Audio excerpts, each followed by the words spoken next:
Hello student, welcome to my channel primary education. আশা করি সবাই ভালো আছো। শুরু করছি আজকের ক্লাস। চতুর্থ শ্রেণী, বিষয় গণিত, পৃষ্ঠা সংখ্যা 7, সংখ্যাগড়ি। এখানে দেখো তোমাদের যে 7 নম্বর পৃষ্ঠাটি আছে, এখানে 3টি করে অঙ্ক দেওয়া আছে। সেই অঙ্কগুলির সাহায্যে সংখ্যা তৈরি করতে হবে। সেই সংখ্যা তৈরি আজকে আমরা শিখব।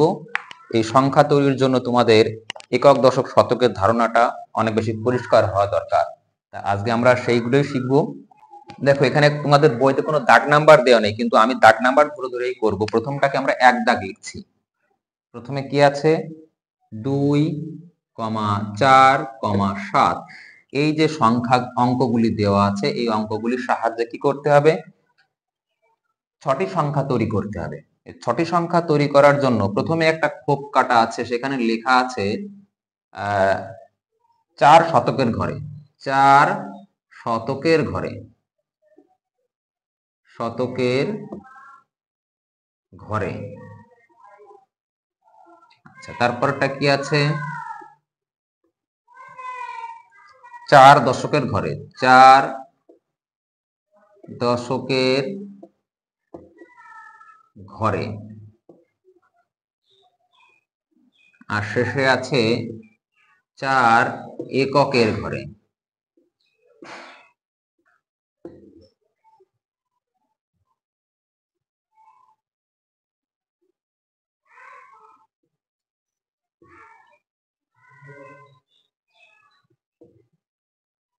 এবার দেখো আমরা ডান দিকে সংখ্যাগুলো লিখব। প্রথমে 4 শতকের ঘরে থাকবে একক, দশক, শতক।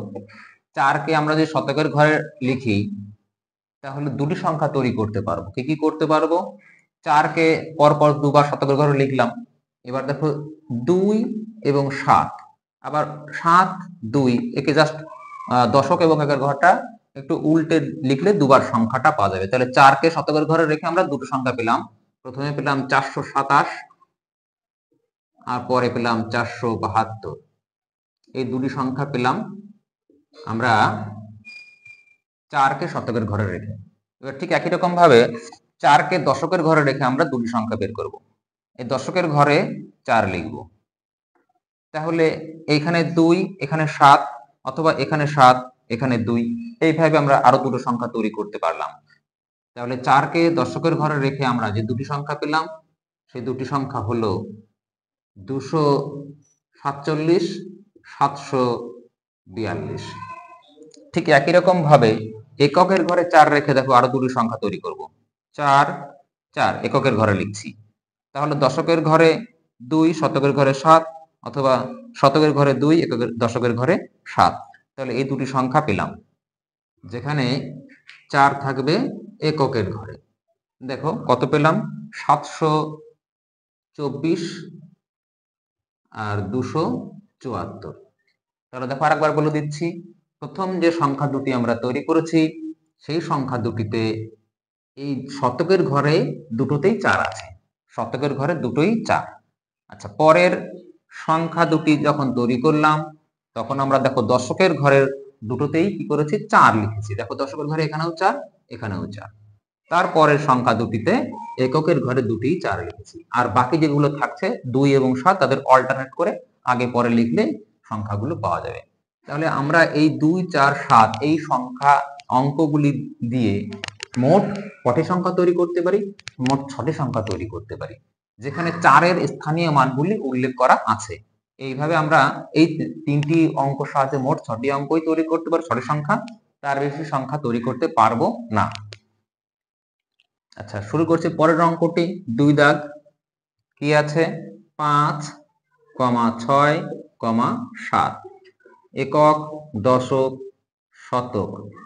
আচ্ছা, এখানেও আমাদের ঠিক একই রকম ভাবে 5-এর স্থানীয় মান অনুসারে আমাদেরকে সংখ্যাগুলি বসাতে হবে। তাহলে প্রথমে আমরা কি লিখব? প্রথমে দেখো লেখা আছে 5 এর স্থানীয় মান, স্থানীয় মান 500। 5-এর স্থানীয় মান 500। পরে লেখা আছে 5 এর স্থানীয় মান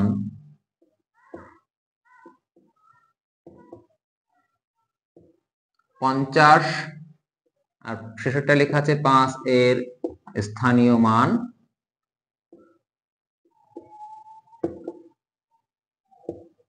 শুধুই 5।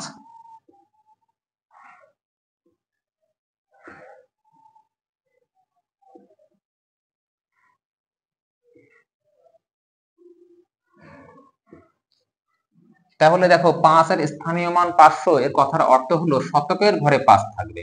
তাহলে শতকের ঘরে আমরা যদি 5 লিখি, দুটো সংখ্যা তৈরি করতে পারবো 5 কে শতকের ঘরে রেখে। এবার তাহলে 6 এবং 7 কে পাশাপাশি লিখে দিলাম, আবার উল্টো করে একবার লিখলাম 7 আর 6। তাহলে 5 এর স্থানীয় মান 500, এইভাবে আমরা দুটি সংখ্যা পেলাম, একটা পেলাম 567 আর একটা পেলাম 576। তাহলে এখানে আমরা 567, 576 এই সংখ্যা দুটি পেয়েছি 5 এর স্থানীয় মান 500 হিসাবে। এবার দেখো 5 এর স্থানীয় মান 50, এর মানে হলো 5 কে দশকের ঘরে লিখতে হবে। দেখো 5 কে যদি দশকের ঘরে লিখি, পরপর দুটো সংখ্যা লিখলাম, তাহলে 7 আর 6 কে একটু এলোমেলো করে যদি লেখা হয় 6 7 7 6, তাহলে দুটি সংখ্যা পেলাম, একটা পেলাম 657 আর একটি পেলাম 756। 657 756 এরকম দুটি সংখ্যা পেলাম যেখানে দশকের ঘরে 5 থাকবে, অর্থাৎ 5 এর স্থানীয় মান 50 হচ্ছে। এর পরের অঙ্কটি দেখো, পরের সংখ্যাগুলি দেখো। 5 এর স্থানীয় মান হচ্ছে শুধু 5, অর্থাৎ এককের ঘরে 5 থাকবে, দুবারই লিখবো এককের ঘরে 5। তাহলে এখানে 6 7 এই একটা সংখ্যা পেলাম, একটা 7 6 এই একটা সংখ্যা পেলাম, 675 765। তাহলে 5 কে স্থানীয় মান এককের ঘরে রেখে আমরা দুটি সংখ্যা পেলাম, একটা হলো 675 আর একটা হলো 765। তাহলে মোট আমরা 6টি সংখ্যা তৈরি করতে পেরেছি 5 6 এবং 7 এর সাহায্যে।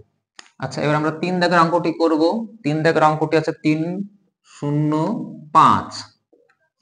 এই যে তিনটি অঙ্ক দেওয়া আছে, এই অঙ্ক তিনটি ব্যবহার করে আমাদের সংখ্যাগুলি তৈরি করতে হবে। তাহলে প্রথমে শতকের ঘরে যে কোনো একটি আমরা ধরে নিলাম, শতকের ঘরে 3 কে 3 শতকের ঘরে, শতকের ঘরে 3 যদি শতকের ঘরে লিখি, দেখো একক দশক শতক, তাহলে শতকের ঘরে পরপর দুবার 3 লিখবো, আর এই 0 এবং 5 কে পাশাপাশি লিখবো, আবার উল্টে লিখবো। তাহলে দুটি সংখ্যা পেয়ে গেলাম, একটা পেলাম 305 আর একটা পেলাম 350। 3 কে শতকের ঘরে রেখে, এবার দেখো 3 কে দশকের ঘরে রেখে, দশকের ঘরে যদি বসাই, তাহলে দশকের ঘরে 3 লিখছি, পরপর দুবার 3 লিখলাম। এবার শূন্যটাকে একবার এখানে, এখানে 5 আর এখানে 5, এখানে 0 এখানে। অ্যাকচুয়ালি দেখো এই শূন্যটাকে আগে লিখলে সেই সংখ্যাটি আর 3 অঙ্কের সংখ্যা থাকে না। তবুও যেহেতু আমাদের 3 অঙ্কের সংখ্যা এইভাবে তৈরি করতে বলেছে, তাহলে এটা 35 হচ্ছে, কিন্তু 0 35টা 3 অঙ্কের সংখ্যা নয়। আর এখানে কত হচ্ছে 530। যেহেতু আমাদের দশকের ঘরে 3 কে লিখতে হবে, তাই আমরা সংখ্যা এখানে এইরকম ভাবেই দুটো পাবো, একটা 2 অঙ্কের সংখ্যা পাবো, একটা 3 অঙ্কের সংখ্যা পাবো।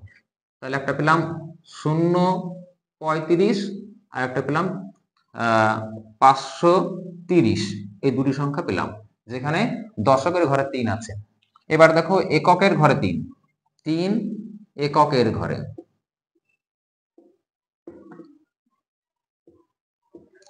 3 যদি এককের ঘরে থাকে, তাহলে পরপর 3 কে আমরা এককের ঘরে দুবার লিখে নিলাম, আর এখানে ধরো 5 একবার, 0 এখানে 0 এখানে 5 এখানে, তাহলে 503 একটা 53 হচ্ছে, 503 আর একটা হচ্ছে 053, এই দুটি সংখ্যা পাওয়া গেল। তাহলে আমরা শতকের ঘরে রেখে দুটো পেলাম, দশকের ঘরে 3 কে রেখে দুটো সংখ্যা পেলাম, এককের ঘরে 3 কে রেখে দুটি সংখ্যা পেলাম। এবার দেখো আমরা 4 দাগের অঙ্কটি করছি। ডান দিকে উপরে যে অঙ্কটি আছে ওটাকে আমরা 4 দাগ হিসাবে ধরে নিচ্ছি।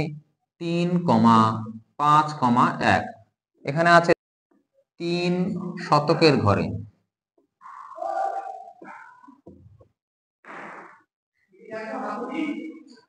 3 দশকের ঘরে,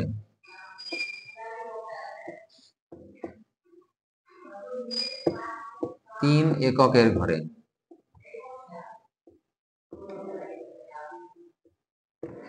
দেখো এখানে আমরা একক, দশক, শতক এগুলো আগে লিখে নিলাম। 3 যদি শতকের ঘরে থাকে তাহলে শতকের ঘরে 3 দুবার লিখে নিলাম। এবার দশকের ঘরে এবং এককের ঘরে 5 আর 1টাকে উল্টো করে লিখলাম দুবার, 5 1 1 5। তাহলে এখানে আমরা শতকের ঘরে দুটো সংখ্যা পেয়ে গেলাম, 351 315, দুটি সংখ্যা পেয়ে গেছি। শতকের ঘরে 3। এবার দশকের ঘরে 3 দেখো, এখানে দশকের ঘরে 3 দুবার পরপর লিখে নাও, 1 5 5 1, তাহলে 135 আর 531, 3 দশকের ঘরে। এবার হচ্ছে 3 এককের ঘরে, এখানে 3 লেখো পরপর দুবার, এখানে 5 1 1 5, তাহলে 513 153। দেখো এর পরের অঙ্কটি 5 দাগ, 7 9 8, 7, 9, 8। এখানে 8 এর স্থানীয় মান, 8 এর স্থানীয় মান, 8 এর স্থানীয় মান 800, 8 এর স্থানীয় মান 80, 8 এর স্থানীয় মান 8। তাহলে 8 এর যদি স্থানীয় মান 80 হয়, এই 800 হয়, তাহলে কি বুঝবো যে শতকের ঘরে 8টি অবস্থিত, শতকের ঘরে আছে 8। তাহলে 8কে আমরা শতকের ঘরে পরপর দুবার লিখলাম। এখানে দেখো 7 9 9 7। এবার দেখো তাহলে এখানে দুটো সংখ্যা লিখে দিই, 879 897।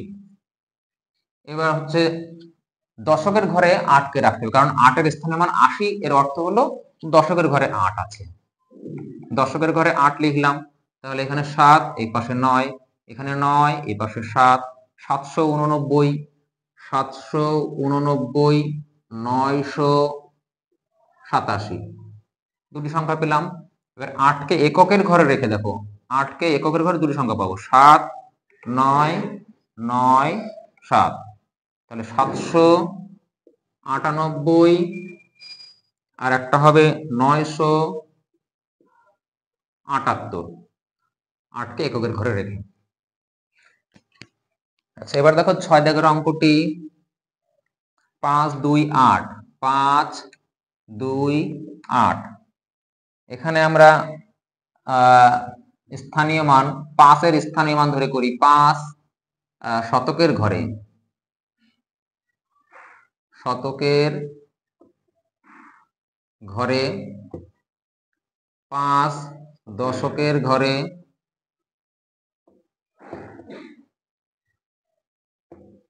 5 এককের ঘরে।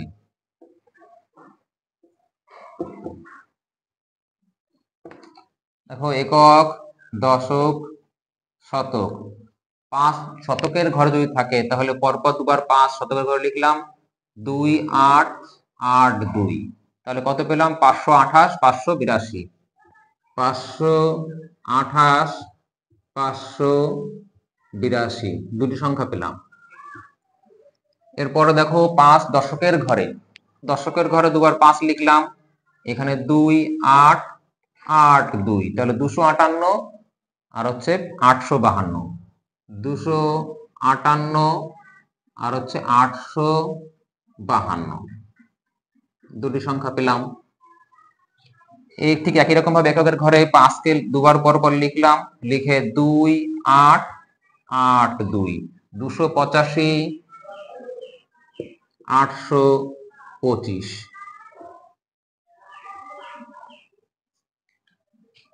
তাহলে দেখো আজকে আমরা 3টি অঙ্কের সাহায্যে মোট 6টি করে সংখ্যা তৈরি করা শিখলাম, যেখানে কোনো একটি অঙ্কের ঘরের উল্লেখ করা আছে, কোন ঘরে থাকবে, যেমন এই অঙ্কটার ক্ষেত্রে 5 শতকের ঘরে, 5 দশকের ঘরে, 5 এককের ঘরে, এভাবে উল্লেখ করা আছে, সেটাকে সাহায্য নিয়ে আমরা মোট 6টি সংখ্যা তৈরি করা শিখলাম।